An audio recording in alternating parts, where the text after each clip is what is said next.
سلامونه، زه ډاکټر نوید خپلواک یم. لومړی د ناروغ شکایتونه اورو او بیا یې پر دقیق تشخیص او دقیقه درملنه خبرې کوو. له خوراک وروسته د نس شخیدل، د نس پړسیدل او د مزاحمت ایجاد. د هر ډول خوراک نه وروسته د نس بادونه او په ځینو حالاتو کې غور یا مزاحم اوازونه هم اوریدل کیږي. د ډکو میتیازو غوړوالی یا سلیخناکه ډکې میتیازې یا موږ ورته په طب کې سټیټوریا وایو. د دې ټولو ترڅنګ په ناروغ کې د آی بی اس د ناروغۍ علایم ټول لیدل کیږي. آی بی اس ناروغۍ کې کوم علایم وي؟ کانسټیپیشن یا قبضیت، ډایریا، اسهالات یا مکس آی بی اس، مکس ایریټیبل باول سندروم. په مکس آی بی اس کې څه پیښیږي؟ ناروغ هم قبضیت لري، هم ورسره اسهالات لري او د دې دواړو سره د عدم تخلیه نه هم سر ټکوي، یعنی ډکې میتیازې په سمه توګه نه خالي کیږي. نو بنان ناروغ د بولو د اخراج لپاره زور وهنې ته مجبور شي او د اوږدې مودې راهیسې زورونه وهي. دغه بیا کولوریکټل ډمیج جوړوي، یعنی کولټرل ډمیج جوړوي په انورکټل کانال کې، یا اکثر ناروغان پر بواسیر مبتلا یا انل فشر لري یا انورکټل فیسټولایزیشن لري چې د دوه ټولو لپاره حتی د جراحي عملیات هم کړی وي یا ځینې دا ټول علایم په ورځني ژوند کې د ځان سره لري. یوه غلطي د معالجې په جریان کې هم اوریدل کیږي چې شوي وي. تکلیف قطعا په معدې پورې مرتبط نه ده، دغه شکایت قطعا په معدې پورې اړه نه لري، ولې ناروغ د اچ پایلوري د اراډیکیشن لپاره له کلونو انټي بایوټکس خوړلي وي. دغه د میکروب ضد درمل د ډسبایوسس په نامه تکلیف جوړوي او ډسبایوسس بیا ګسټرو سایکولوژیکل سیمټمز یا علایم هم جوړ کړي وي، یعنی دغه ټولو علایمو سره مریض قهر، غوسه، خشمیدل دا ټول لري، د خوب اختلالات پیدا کړي وي او په نارینه‌و کې حتی جنسي کمزوري منځته راغلي وي. د هاضمې کانال په منځ کې چې څومره شکایات دي، د دې ټولو ترڅنګ بیرون د هضم له دستګاه نه هم ځینې شکایتونه موجود وي. برین فاګ، په سر بوج موجود وي، سوماټیک پین، د عضلاتو دردونه لري، موډ سوینګ موجود وي، یعنی کله خفه او کله خوشاله، داسې یو حالت ته موډ سوینګ وایي. دغه ناروغي قطعا په معدې پورې مرتبطه نه ده او د معدې لپاره چې کوم درمل دي بلکې همدغه دا ناروغي تشدیده کوي او قوي کوي. په کوچنیو کولمو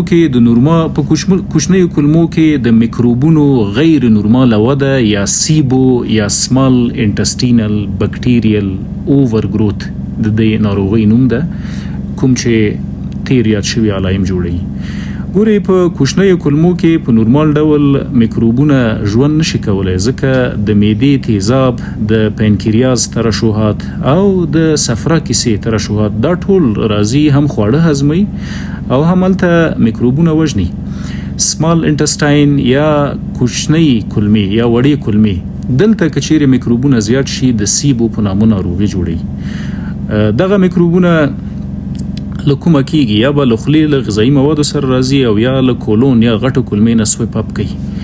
یوزولي مایکروبس cannot live peacefully in small intestine. په عادي حالاتو کې په نورمال وضعیت کې میکروب قطعا په کولمو کې ژوند نشي کوي، وړو کولمو کې، ځکه د معدې تیزابي وژني، د صفرا کیسې یا د تریخې مایات وژني، ځکه دغه مایات چې د ګاستریک جوس په نامه یادېږي او یا د پنکریاټیک جوس په نامه یادېږي، دا ټول بکټیروسیډل پراپرټي لري، یعنی بکټریاګانې وژني، له منځه وړي. ګورئ، ډایجسټیو فلویډ یا ډایجسټیو جوس څه دي؟ په معده کې تیزاب، په پنکریاس کې د پنکریاز انزایمونه لکه لایپیز، امایلیز، دا ټول هم هضم جوړوي، شحمیات دغه مواد موږ ته هضموي او هم که چیرې اپورچونیسټیک بکټریاوې موجودې وي دا وژني. که چیرې دغه ترشحات کم شي نو په کولمو کې میکروبونه بیا ژوند کولی شي، ځکه ګواښ ورته موجود نه وي او د وخت په تیریدو په کوچنیو کولمو کې دغه بکټریاوې او میکروبونه تکثر وکړي، زیاتوالی وکړي، وده وکړي او د سیبو په نامه ناروغي جوړوي. یو علت یې څه شو؟ د معدې د تیزابو کمبود، د پنکریاز د غدې د انزایمونو کمبود، هلته مخرش تیزاب کم شول او په کولمو کې میکروبونه زیات شول. دویم علت څه ده؟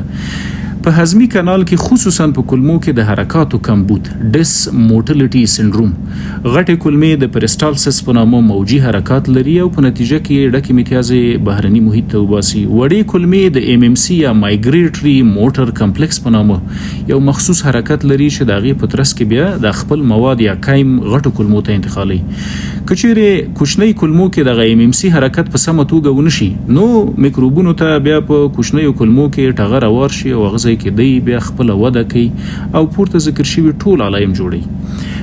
ترشحات نو ولې په هضمي جهاز خصوصا په معده او پنکریاس کې کمیږي چې سیبو په نامه ناروغي جوړوي. ګورې سټمک HCl یا د معدې تیزاب جوړوي. PPI درمل لکه اومیپرازول، ایزومیپرازول، پنټاپرازول، همدا رقم فیموټیډین او سیموټیډین او دا مختلف ډول انټي اسید بوتلونه دا سکو دا بلاخره په معده کې تیزاب کموي، د هایپوکلور هیډریا په نامه تکلیف جوړوي او دغه هایپوکلور هیډریا بیا د سیبو ناروغي جوړوي چې اوس په باندې وغږیدلو سمال انټسټینل بکټیریال اوورګروث. په پنکریاس کې کچېرې مزمنه ناروغي موجوده وي، کرونیک پنکریاټیک ډیزیزز موجود وي، نو پنکریاټیک انسفیشنسي جوړوي. په پنکریاس کې عدم کفایه منځ راځي، په کافي ډول انزایمونه نه جوړوي، هضم نه کیږي، خواړه پاتې شي او د سیبو ناروغي جوړوي.